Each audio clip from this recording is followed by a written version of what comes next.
여러분 반갑습니다. 누가복음 말씀 묵상 시간입니다. 우리가 예수 그리스도의 거룩한 제자로 살아갈 수 있기를 간절히 소망합니다. 예수님의 제자가 된다는 것은 결코 쉬운 일은 아닙니다. 성경을 잘 알지 못했을 때는 신앙생활 그렇게 어려운 거라고 생각을 안 했습니다. 하지만 성경을 깊이 연구하고 또 때로는 제자 훈련을 받아가면서 신앙생활이라는 것이 이렇게 어려운 것인가 그렇게 생각을 해봅니다. 성경을 더 알아가면서 예수님의 제자로 살아간다는 것은 고난의 대가를 치러야 한다는 것까지 생각을 해보면 내가 성경을 차라리 모르는 것이 더 나은 것이 아니었나 이런 생각까지 해보게 됩니다. 그래서 성경을 공부하고 제자 훈련 받는 것을 두려워하기도 합니다. 왜냐하면 내 삶이 이제 손해를 보고 또 내가 포기할 것이 많다고 생각을 하기 때문입니다. 여러분, 그러나 한 가지 중요한 사실은 이런 의식이 생겨날 때 이것은 결코 부정적 신호가 아니라 매우 긍정적 신호라는 사실입니다. 왜냐하면 제자로서의 부담이라고 하는 것은 그분은 분명 성경에 대한 의식을 갖고 출발하고 있기 때문입니다. 이전까지는 성경의 깊은 진리와 원리를 알지 못했지만 이제는 성경에서 의미하는 제자의 삶이 무엇인지를 깨달아 알고 있다는 반증이기 때문입니다. 중요한 사실은 이렇게 제자의 삶이 무엇인지 알면서도 만약 옛 삶에 머물러 있다면 그 사람은 하나님께 기쁨이 되지 못할 것입니다. 이것은 예수님을 인정하고 또 예수님을 부인하지 않는 그런 삶이 아닙니다.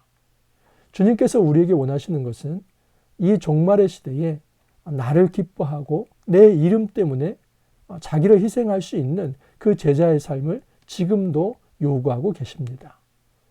여러분, 제자의 삶은 분명 가치가 있습니다. 이 가치는 상대적 가치가 아니라 절대적 가치입니다. 그 무엇과도 비교할 수 없는 이 제자의 삶, 오늘 본문을 통해서 좀 더 깊이 생각해 보기를 원하고 우리가 이 가치 있는 삶을 위해서 우리가 무엇을 헌신하고 또 어떤 대가를 치를 수 있는지 한번 생각해 볼 수 있기를 간절히 소망합니다. 오늘 말씀 누가복음 14장 25절에서 35절 말씀입니다. 앞부분을 좀 한번 읽어드립니다.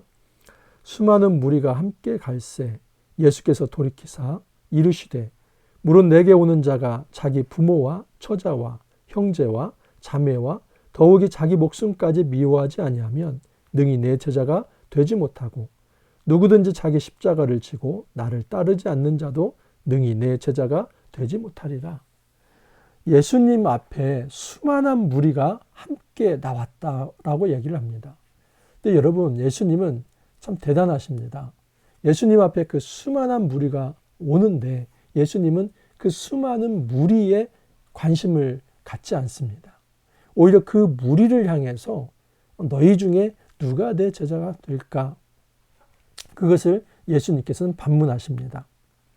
예수께서 돌이키사 이르시되 무릇 내게 오는 자가 자기와 부모와 처자와 형제와 자매와 자기 목숨까지 미워하지 아니하면 능히 내 제자가 되지 못한다.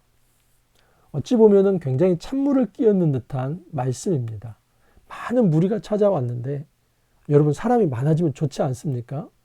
이거 어떻게 보면 오늘날 교회가 성장한다는 의미일 수도 있습니다. 예수님에 대한 인식이 많이 퍼져나가고 또 예수님의 이름이 유명해지고 그리고 그의 영향력이 커져서 많은 사람이 모이는 것이기 때문에 굉장히 좋은 일이다라고 생각할 수 있습니다. 그런데 예수님께서는 여기에 만족하지 않고 너희 중에 누가 내 제자인가? 제자는 바로 자기의 부모, 또 자기의 형제 자매, 자기의 처자, 심지어 자기의 목숨까지도 미워할 수 있는 자가 진짜 제자다, 이런 이야기를 합니다. 우리는 여기서 굉장히 심각한 고민을 하게 됩니다. 제자가 된다는 것이 이렇게 어려운 일인가? 제자가 된다는 것은 그냥 혈육의 정도 끊어야 하고 심지어 자기 몸까지도 다 내어놔야 하고 이렇게 모든 것을 다 내어놓는다면 어떻게 우리가 살아갈 수 있나? 그렇게 생각을 합니다. 여러분 그러면서 많은 경우에 제자 되는 일을 포기합니다. 예수님께서는 분명하게 제자의 수준을 말씀하십니다. 제자의 수준은 결코 낮지 않고 높다. 그 높은 수준이 있다는 것을 분명히 얘기하시고 그것을 결단하지 못하면 제자로서 살아갈 수 없다. 그것을 분명하게 얘기하십니다.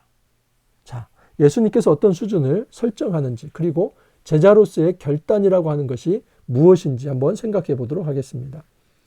28절에서 32절까지입니다. 너희 중에 누가 망대를 세우고자 할진대 자기의 가진 것이 준공하기까지 족할는지 먼저 앉아 그 비용을 계산하지 아니하겠느냐. 그렇게 아니하여 그 기초만 쌓고 능히 이루지 못하면 보는 자가 비웃어 이르되 이 사람이 공사를 시작하고 능히 이루지 못하였다 하리라. 여러분 예수님께서 한 예를 듭니다. 어떤 사람이 망대를 세운다 이렇게 가정을 해보라는 겁니다. 근데 그 사람이 그 망대를 완공할 때까지 비용을 계산해 보지 않겠느냐 하는 겁니다.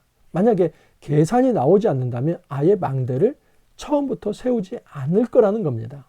예를 들어서 그 망대를 세우는데 1,000만 원이 필요하다는 겁니다. 근데 자기에게 현재 수중에 100만 원도 없다면 어떻게 그 사람이 망대를 세우려고 하겠느냐. 아예 시작도 안 할 거라는 겁니다. 또 이런 예를 듭니다. 또 어떤 임금이 다른 임금과 싸우러 갈 때 먼저 앉아 1만 명으로서 저 2만 명을 거느리고 오는 자를 대적할 수 있을까 헤아리지 아니하겠느냐. 만일 못할 터이면 그가 아직 멀리 있을 때에 사신을 보내어 화친을 청할지니라. 어떤 왕이 전쟁을 합니다. 근데 상대편 군사가 2만 명이고 자기 편 군사는 10,000명입니다. 만약에 고대 전쟁에서는 이 숫자가 굉장히 중요합니다. 이렇게 자기의 아군의 숫자가 적다고 할 때는 전쟁을 할 게 아니라 화친을 할 거라는 겁니다. 여러분 이런 것을 보면서 우리는 어떤 생각을 먼저 하게 되냐면 부정적 생각을 하게 됩니다. 아, 제자는 아무나 되는 것이 아니구나.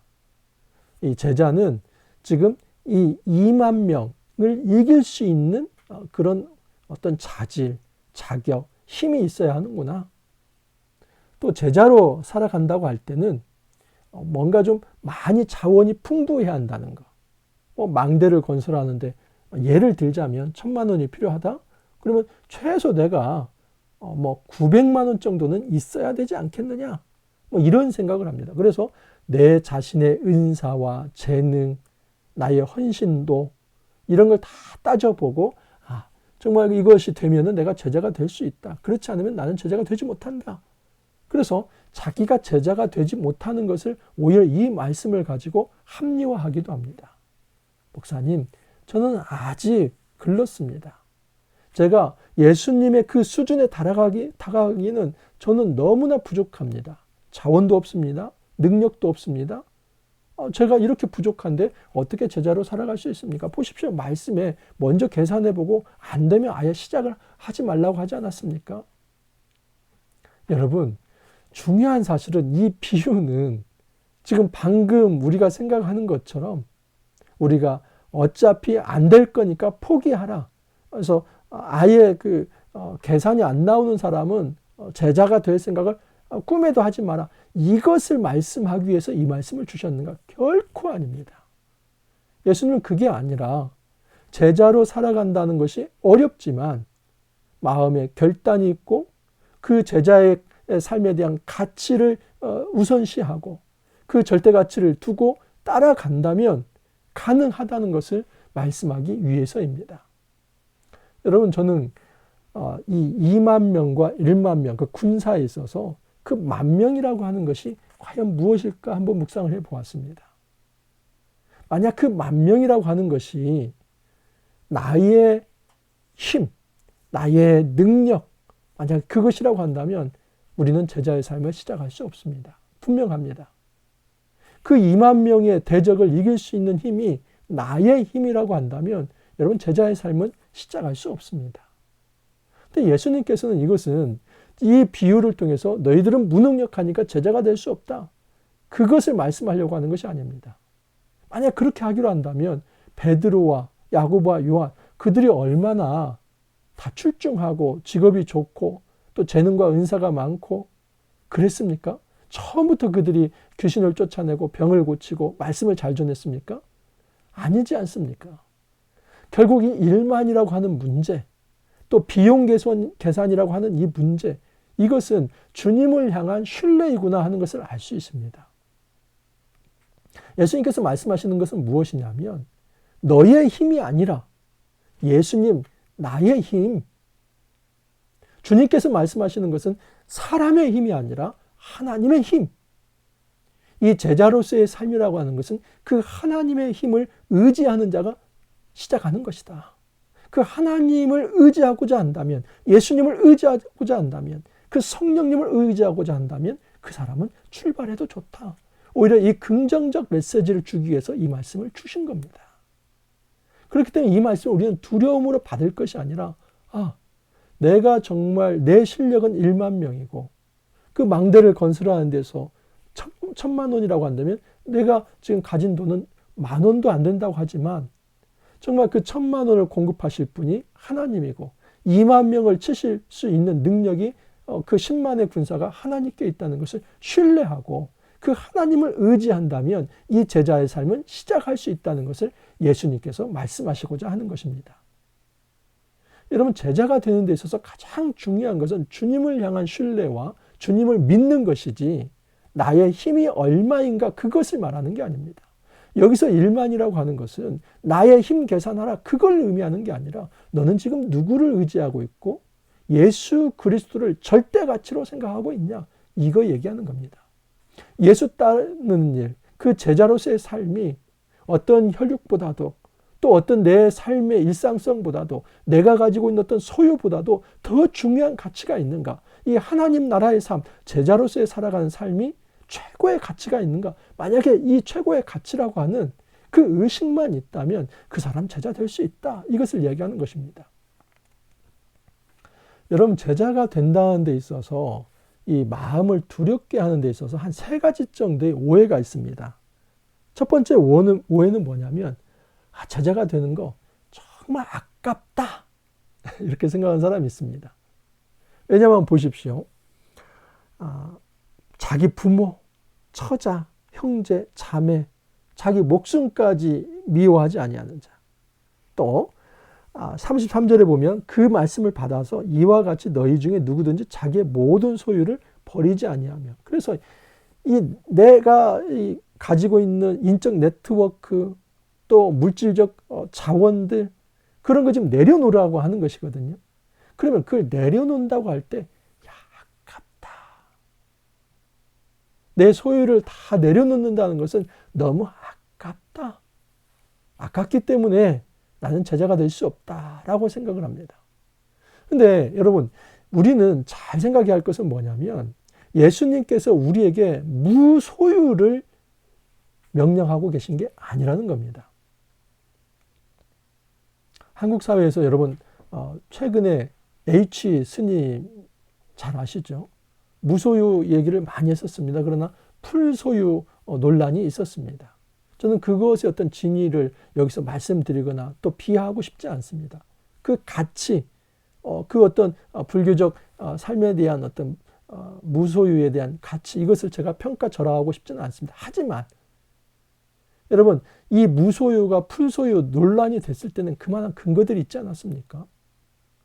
그 한강을 내려다는 그 뷰가 있는 곳에서 아주 안락한 삶 속에서 그 어떤 누릴 거 누리면서 그렇게 참선을 하는 거, 이것이 문제가 되지 않았습니까? 정말 무소유라고 하는 것이 얼마나 어려운 것인가 하는 것을 먼저 얘기하고, 또 하나는 제가 더 본질적인 한번 질문을 해보고 싶은 건 뭐냐면, 그렇게 모든 것을 집도 또는 뭐 인간 관계도 다 끊어버리면 그게 정말 무소유이고, 그 무소유라고 하는 것이 정말 무슨 어떤 의미가 있는가? 그게 어떤 선한 영향력을 나타내는 것인가? 저는 그것이 정말 어려운 일이라는 것을 먼저 말씀을 드리고, 또 하나는 그렇게 어려운 일을 했다고 한들 그것이 어떤 의미가 있는가? 정말 이 기독교에서 말하는 것이 부모님 또는 처자, 또 자기 자신의 목숨까지 미워하고 소유를 버리는다는 것이 정말 문자적으로 과연 이 무소유를 의미하는 것일까? 여러분, 기독교에서는 무소유, 내가 가지고 있는 것을 다 버려라. 그래서 어떤 스님이 되는 것, 수도원적 삶을 사는 것, 이것을 제자의 삶이라고 얘기하지 않습니다. 요한복음을 한번 보시면 요한복음 17장 14절에서 16절에 이런 말씀이 있습니다. 내가 아버지의 말씀을 그들에게 주었사오매 세상이 그들을 미워하였사오니 이는 내가 세상에 속하지 아니한 같이 그들도 세상에 속하지 아니함으로 인함이니라. 내가 비옵는 것은 그들을 세상에서 데려가시기를 위함이 아니요 다만 악에 빠지지 않게 보존하시기를 위함이니이다. 내가 세상에 속하지 아니한 같이 그들도 세상에 속하지 아니할사옵나이다. 여러분, 여기서 예수님께서, 이건 예수님의 기도입니다. 그런데 그 기도가 뭐냐면 내가 세상에 속하지 아니한 같이 제자들도 이 세상에 속하지 않게 해주십시오.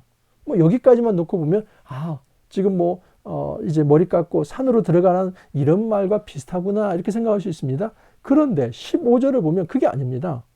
내가 비옵는 것은 그들을 세상에서 데려가시기를 위함이 아니요 다만 악에 빠지지 않게 보존하시기를 위함이니이다. 예수님께서 정말 원하시는 것은 무엇이냐면 제자들이 세상을 떠나서 그렇게 세상과 결별을 하고 전혀 어떤 이 세상에 대한 책임을 지지 않는 삶이 아니라 오히려 그 세상 한가운데서 악에 빠지지 않는 것, 그것이 바로 세상에 속하지 않는 삶이다 하는 겁니다. 세상에는 거하되 구별된 삶을 살아가라. 이렇게 놓고 본다면 예수님께서 지금 너의 부모와 처자와 또는 자매와 네 목숨까지도 정말 그냥 내놔라. 그리고 소유를 내놔라 하는 이것은 이 무소유처럼 그냥 어디 교회에 다 갖다 바치고 자기는 그냥 이제 하나님 앞에 기도만 하고 이런 삶을 의미한다는 게 결코 아닙니다. 여기서 말씀하는 것은 뭐냐면 예수 따르는 일을 최고의 우선순위, 절대 가치로 놓고 그 일을 위해서 너가 가지고 있는 이 소유권을 하나님께 이양하라는 겁니다. 쉽게 말하면 저에게 어떤 돈이 있다고 한번 보십시오. 이걸 돈이라고 한번 생각을 해 보십시오. 근데 이 돈이라고 하는 것을 그냥 어디다 다 갖다 바치는 것, 이것이 내가 지금 주님께서 말씀하시는 제자도다. 이게 아니라 여러분 우리가 헌금 생활 해야죠. 제가 무시하는 게 아닙니다. 그게 아니라 이 물질이라고 하는 것을 내 소유가 아닌 하나님의 소유로 인정하는 것. 이 주권과 주도권을 하나님 앞에 드리는 것. 그러면 여러분 여전히 이 소유는 지금 나에게 있습니다. 이 물질은 지금 나에게 있습니다. 그런데 하나님께 이 주권이 이양되어 있기 때문에 이 물질을 하나님이 원하시는 대로 쓰는 것. 이걸 주도권 이양이라고 합니다. 주권 이양이라고 합니다. 나에게 있어서 어떤 형제자매의 관계, 그리고 어떤 물질과의 관계, 사회와의 관계, 이 모든 것이 우리에게 주어진 소유이지 않습니까? 자원이지 않습니까? 근데 그것을 다 버리고 무소유가 되라. 지금 이게 핵심이 아니라 그것을, 그 주권을 하나님께 드려라. 그래서 하나님께서 사용하시도록 그것을 내려놓을 수 있다. 그래서 내려놓음이라고 하는 것은 땅에 버리라, 아니면 어디에 위탁하고 그냥 손대지 말라, 이게 아니라 여전히 내가 사용할 수 있는 것인데 하나님의 뜻대로 사용하는 것, 그것이 진정한 제자도의 출발이다 하는 것입니다. 두 번째 오해가 하나 있습니다. 제자가 된다 있어서 어렵다. 처음에 서두에 말씀드린 대로 신앙생활 하는 거 너무 어렵네. 너무 헌신해야 할 게 많고 대가를 치러야 할 게 많고 이렇게 어려운 거라고 한다면 정말 우리가 예수님 따르기 어렵겠네. 어렵습니다. 그런데 예수님께서 이렇게 말씀을 하십니다. 마태복음 11장 28절에 30절인데 제가 읽어드리면 수고하고 무거운 짐진 자들아 다 내게로 오라. 내가 너희를 쉬게 하리라. 나는 마음이 온유하고 겸손하니 나의 멍에를 메고 내게 배우라. 그리하면 너희 마음이 쉼을 얻으리니 이는 내 멍에는 쉽고 내 짐은 가벼움이라 하시니라. 많은 분들이 이 구절에서 무엇을 이제 굉장히 중요하게 생각하고 또 좋아하시냐면 수고하고 무거운 짐진 자들아 다 내게로 오라. 내가 너희를 쉬게 하리라. 정말 지쳤습니다. 힘이 듭니다. 그래서 저의 모든 짐 내려놓고 예수님 안에서 쉬고 싶습니다. 그런데 그 뒤에 29절 이하는 안 읽습니다. 부담이 되니까요. 근데 29절은 뭐라고 하냐면 나는 마음이 온유하고 겸손하니 나의 멍에를 메고 내게 배우라. 여러분 예수님이 말씀하시는 건 뭐냐면 너의 무거운 짐을 다 내려놓으라는 겁니다. 근데 그 다음에 내려놓으면 어떻게 하냐면 예수님의 멍에를 메라는 겁니다. 그러면서 30절에서는 그 예수님의 멍에는 쉽고 예수님이 지워진 짐은 가볍다는 겁니다. 그래서 지금 예수님께서 내게 오는 자는 형제와 자매와 자기 목숨까지도 미워하면서 누구든지 자기 십자가를 지고 나를 따르라 하는 건데 이 십자가를 진다는 것이 예수님의 멍에 예수님이 지워진 짐을 지는 겁니다. 그러니까 제자가 된다는 것은 여러분 당연히 부담이 되는 것이죠. 그리고 그 부담을 두는 것에 대해서 내가 두렵다라고 또는 어렵다라고 생각할 수 있습니다. 이것은 내가 감당하기 어렵다라고 생각할 수 있습니다. 그런데 예수님께서 뭐라고 말씀하시냐면 내가 너에게 준 나의 짐은 매우 쉽다라고 얘기를 합니다. 어렵죠. 아니 십자가가 어떻게 쉬울 수 있습니까? 근데 여러분 예수님께서 성령을 우리에게 부어주시고 성령을 보내주시겠다는 겁니다. 그래서 성령과 함께하는 삶이라고 한다면 어떤 짐이라 할지라도 쉬워질 수 있다는 겁니다. 이거 제자의 삶입니다. 여러분 이것이 바로 믿음입니다. 마태복음 6장 33절에 너희는 먼저 그의 나라와 그의 의를 구하라. 그리하면 이 모든 것을 너희에게 더하시리라고 하죠. 우리가 염려가 있습니다. 어렵다고 생각을 합니다. 그런데 하나님 나라를 구하면 나머지 모든 삶을 채워주십니다. 분명히 채워주십니다. 이것을 믿고 가는 것이 제자의 삶입니다. 제자의 삶 분명히 부담이 있습니다. 하지만 하나님을 의지할 때 하나님께서 채워주시겠다. 그리고 하나님께서 성령을 보내주셔서 그 모든 것을 이길 수 있고 감당할 수 있게 해주겠다라고 얘기를 합니다. 제자의 삶 세 번째 오해는 뭐냐면 참 외롭다 하는 것입니다. 이런 제자의 삶 걸어가다 보면 뭐 친구가 알아주는 것도 아니고 가족이 알아주는 것도 아닙니다. 이런 어려운 삶에 대해서 낭망을 합니다. 근데 예수님께서 또 이런 말씀을 하셨습니다. 누가복음 12장 11절 12절에 보면 사람이 너희를 회당이나 유정자나 권세 있는 자 앞에 끌고 가거든 어떻게 무엇으로 대답하여 무엇으로 말할까 염려하지 말라. 마땅히 할 말을 성령이 곧 그때에 너희에게 가르치시리라. 중요한 것은 어떤 어려움에 처할지라도 성령이 함께 하시면서 심지어 성령께서 그때 할 말까지도 다 생각나게 해주시겠다. 우리는 애롭지 않습니다. 성령께서 함께 하시기 때문입니다. 여러분 제자의 삶 아까운 거 맞습니다. 내 삶의 소유를 내려놓는 거기 때문에 하지만 이것은 완전한 그냥 벌이라는 것이 아니라 하나님의 뜻에 따라서 그것을 사용할 수 있도록 내 주권이 아니라 하나님의 주권에 그것을 이양하는 작업이기 때문에 여러분 이것을 그렇게 아깝게 생각하지 않으셔도 됩니다. 또한 어렵다. 그것은 우리가 가지고 있는 힘으로 감당하려고 하기 때문입니다. 예수님은 너의 멍에가 아니라 나의 멍에다. 너의 힘이 아니라 나의 힘이다. 그렇기 때문에 어렵지 않을 수 있습니다. 외롭다. 여러분 우리 외롭지 않습니다. 왜냐하면 성령께서 함께 하시고 성령 충만함으로 우리가 해야 할 말까지도 가르쳐 주시기 때문입니다. 예수님께서 34절 35절에 이런 말씀을 합니다. 소금이 좋은 것이나 소금도 만일 그 맛을 잃으면 무엇으로 짜게 하리요. 땅에도 거름에도 쓸데없어 내버리느니라. 들을 게 있는 자는 들을지라 하시니라. 여러분 소금의 맛을 잃으면 어떻게 된다고요? 땅에 버리워져서 밟힐 것이다. 많은 사람들이 소금 비유를 할 때 소금은 부패를 방지한다 뭐 이런 얘기를 합니다. 성경에 그런 얘기 없습니다. 오직 여기에서 말하는 것은 소금 맛입니다. 맛은 독특함입니다. 이 짠맛이라고 하는 것은 소금 외에는 낼 수가 없습니다. 이 제자에게 있어서 짠맛이 있다는 겁니다. 제자는 다른 세상 사람들과 구별되는 뭔가가 있다는 겁니다.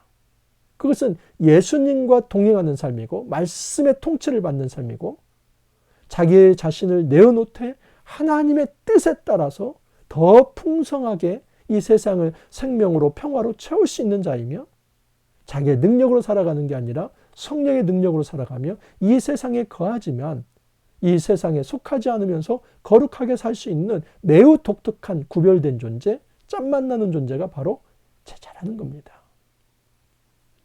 여러분, 이제는 성경을 공부해 가면 갈수록 우리가 신앙생활하기 어렵다 이런 절망에 빠질 것이 아니라 정말 성경을 공부하면 공부할수록 이 제자의 삶이 매력적이구나. 그리고 내 삶을 하나님 앞에 맡겼을 때에 하나님께서 이렇게 채워주시고 이렇게 인도하시고 이렇게 부어주시는 게 있는 거구나. 그것을 한번 체험해 보기를 원합니다. 저도 짧은 인생을 살아왔지만 그 감격과 그 은혜의 경험이 있고 지금도 그거 하나 믿고 살아갑니다. 제가 가진 것은 없었습니다. 그러나 하나님께서 이 제자의 삶으로 헌신할 때 모든 것을 부어주시고 또 그 망대에 건축하게 한다면 그 건축할 때까지 하나님께서 길을 열어주셨고 또 대적과 싸워야 한다면 그 싸움이 끝날 때까지 하나님께서 권능의 손으로 붙잡아 주셨습니다. 정말 제 삶의 간증으로 이것은 여러분 말씀드릴 수 있는 것입니다. 제자의 삶 분명 어렵지만 예수님께서 함께 하시고 성령을 통해서 그 일을 가능하게 하시겠다고 말씀을 합니다. 그거 신뢰하면서 결단하고 일어서길 바랍니다. 결단하지 않는다면 제자의 삶은 시작되지 않을 것입니다. 우리가 기쁨으로 이 제자로에 대한 초청, 기쁘게 응하면서 하나님의 거룩한 제자, 예수 그리스도의 그 거룩한 제자의 삶 함께 살아갈 수 있기를 간절히 소망합니다. 함께 기도합니다. 주님 감사합니다. 저희가 무엇입니까? 마른 막대기와 같은 연약한 존재이고 또 무력한 존재입니다. 이런 저희들을 제자 삼아 주시고 또 정말 이 영광스러운 직분을 맡겨주시니 감사합니다. 주님 더 이상 우리의 힘을 의지하면서 살아가지 않겠습니다. 오직 예수 그리스도만 바라보며 하나님의 능력을 손에 의지하면서 성령 충만함으로 이 길 걸어가기를 원합니다. 주님 붙들어 주옵소서. 주님과 함께 동행하면서 정말 제자로서 승리하는 삶 살아갈 수 있도록 주님 축복하여 주옵소서. 감사하고 예수님 이름으로 기도합니다. 아멘. 갑자기 또 날씨가 많이 추워졌습니다. 여러분 감기 걸리지 않게 조심하시고 또 오늘 화이팅 하시고 내일 찾아뵙도록 하겠습니다. 감사합니다.